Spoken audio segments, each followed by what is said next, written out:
Ketimpangan pembangunan antar wilayah di Provinsi Bali masih menjadi isu yang mendesak.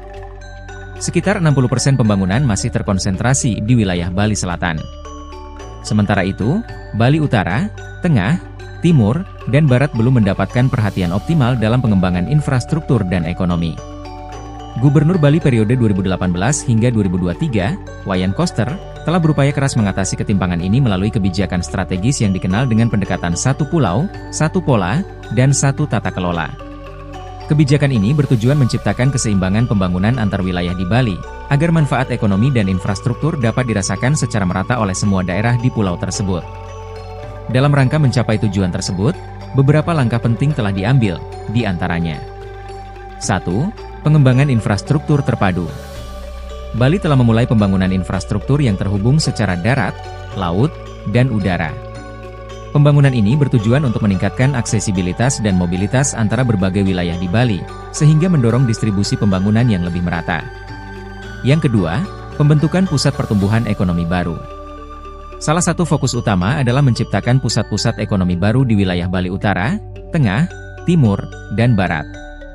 Hal ini dilakukan untuk mengurangi ketergantungan pada Bali Selatan dan memperkuat perekonomian di daerah-daerah lain yang selama ini masih terpinggirkan. Dan yang ketiga adalah pendirian kelembagaan bersama satu pintu, KBS. Program ini dibentuk berdasarkan potensi yang dimiliki oleh masing-masing kota kabupaten di Bali. Dengan pendekatan kelembagaan yang lebih terorganisir dan kolaboratif, potensi daerah dapat dikelola lebih efektif, sehingga mempercepat pertumbuhan ekonomi lokal. Posisi saat ini, lebih dari 60% perekonomian Bali berkembang di wilayah Bali Selatan. Tentu saja tidak seimbang, karena hanya 40% yang tumbuh di Bali Utara, Bali Timur, Bali Barat, dan Bali Tengah.